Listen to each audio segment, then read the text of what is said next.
What motivates people at this level of conflict, factional survival? There are two motivations: fear of loss and desire for control. Scott Bader Say has written a wonderful book called Following Jesus in a Culture of Fear.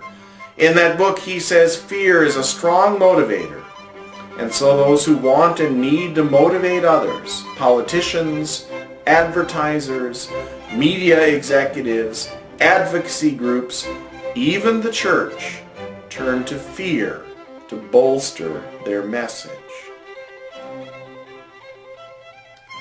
The sense of ever-increasing threats can overwhelm our ability to evaluate and respond proportionately to each new risk. And so, Bader Say says, we allow fear to overdetermine our actions. Now think about this. Has someone in your congregation tried to make you afraid of what might happen to you, your family, your congregation, or your denomination if the other side is not defeated? If someone is using fear to control you, then you're caught up in the web of factional survival. And what's the way out of this level of conflict? The way out is to focus on the mission of the church, to proclaim Jesus Christ and his merciful love, regardless of the cost to one's person or to one's group. Notice how Paul puts it in Philippians chapter 1, verses 19 through 26. His prayer is that Christ will be exalted now as always in my body, whether by life or by death. That's verse 20.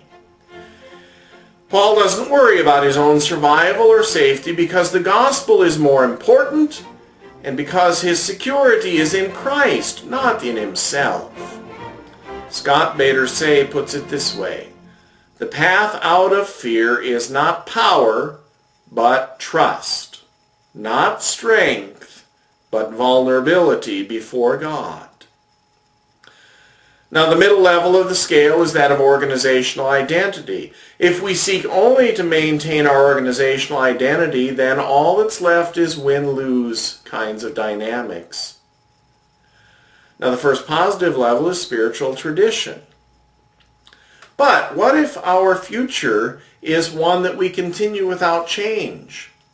This is the issue of growth and change, and we need healthy change or we die. In our next session, we'll talk more about what it means for a congregation to be an anxious system and how to deal with that anxiety, and how those levels of anxiety also coordinate with our understanding of conflict in a congregation.